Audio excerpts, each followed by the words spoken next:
മിശിഹായ്ക്ക് സ്തുതിയായിരിക്കട്ടെ. നിങ്ങൾക്ക് എല്ലാവർക്കും സുഖമല്ലേ? നിങ്ങൾ ആദ്യ കുർബാന സ്വീകരണത്തിൽ ഒരുക്കമായിട്ടുള്ള കൂദാശയായ കുമ്പസാരം എന്ന കൂദാശ സ്വീകരിക്കാൻ പോവുകയാണ്. എത്ര കൂദാശകളുണ്ട് മക്കളെ? എല്ലാവർക്കും അറിയാമല്ലോ കൂദാശകൾ ഏതാണ്ട് മാമോദീസ, സ്ഥലലേപനം, കുമ്പസാരം, കുർബാന, രോഗിലേപനം, തിരുപ്പട്ടം, വിവാഹം. 7 കൂദാശ നമുക്കറിയാം. അതില് ഇന്ന് നിങ്ങൾ സ്വീകരിക്കാൻ പോകുന്നത് ആദ്യ കുമ്പസാരമാണ്. കുമ്പസാരം എന്ന കൂദാശ നമുക്കറിയാമല്ലോ. കുമ്പസാരം എന്ന കൂദാശ എന്താണ്?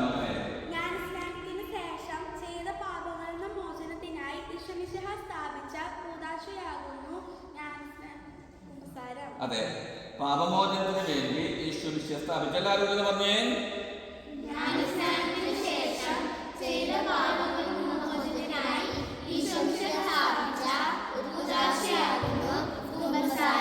നന്നായി പറഞ്ഞിരിക്കുന്നു. നിങ്ങൾക്കറിയാം എങ്ങനെയാണ് ഇനി കുമ്പസാരിക്കേണ്ടത്. നിങ്ങൾക്കറിയാമല്ലോ. നല്ല കുമ്പസാരത്തിന് വേണ്ട കാര്യങ്ങൾ എത്ര എണ്ണമുണ്ട്?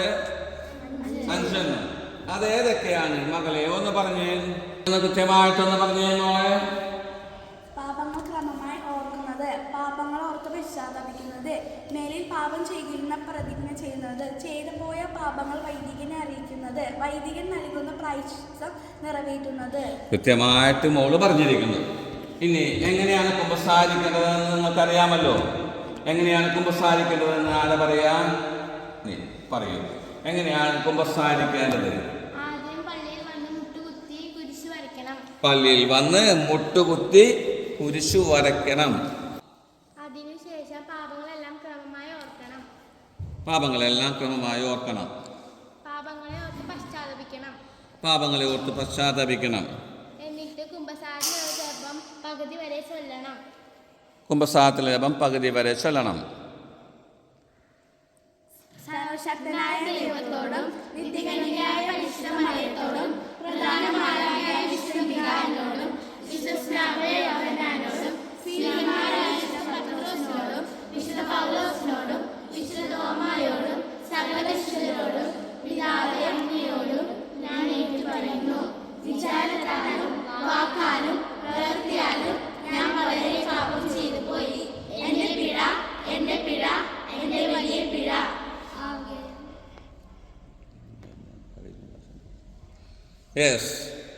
കുമ്പസാരത്തിലെ പകുതി വരെ ചൊല്ലി അതിനുശേഷം കുമ്പസരിക്കാൻ വൈദികന്റെ അടുത്തേക്ക് പോകണം. കുമ്പസാരിക്കാനായിട്ട് വൈദികന്റെ അടുത്തേക്ക് പോകണം.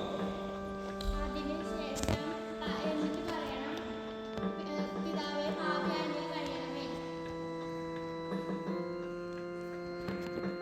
ഇതെന്റെ ആദ്യ കുമ്പസാരമാണ്. ഞാൻ 6ാം ക്ലാസ്സിൽ പഠിക്കുന്നു. എന്നിട്ട് പാപങ്ങളെല്ലാം വൈദികരുടെ അടുത്ത് പറയണം. പാപങ്ങൾ പറഞ്ഞതിന് ശേഷം പറയണം, പിതാവേ ഞാൻ പറഞ്ഞതും പറയാൻ മറന്നുപോയതുമായ പാപങ്ങളെ ഓർത്ത് എനിക്ക് പാപമോചനം തരണമേ. അതിനുശേഷം വൈദികൻ കൽപ്പിക്കുന്ന പ്രായശ്ചിത്തവും ഉപദേശവും ശ്രദ്ധയോടെ കേൾക്കണം.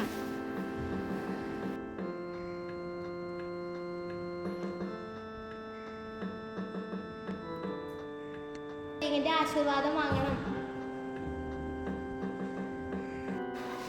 എന്നിട്ട് എഴുന്നേറ്റ് അച്ഛന് സ്തുതി ചൊല്ലി അതിനുശേഷം പള്ളിയുടെ അകത്തേക്ക് പോയി അവിടെ വെച്ച് വൈദികൻ കൽപ്പിച്ച പ്രായശ്ചിത്തം നിറവേറ്റിയതിനു ശേഷം മനസ്താപപ്രകരണം ചൊല്ലി എന്നിട്ട് കുരിശ് വരച്ച് പള്ളിയിൽ നിന്ന് എണീറ്റ് പോകണം. നല്ല ഭംഗിയായിട്ട് തന്നെ നിങ്ങൾ കുമ്പസാരിക്കേണ്ടത് എങ്ങനെയാണെന്ന് പറഞ്ഞു. പ്രത്യേകമായിട്ട് അഭിനന്ദനങ്ങൾ. നന്നായിട്ട് കുമ്പസാരിച്ച് യേശുവിനെ സ്വീകരിക്കാൻ നിങ്ങളെ നല്ലവനായ ദൈവം അനുഗ്രഹിക്കട്ടെ.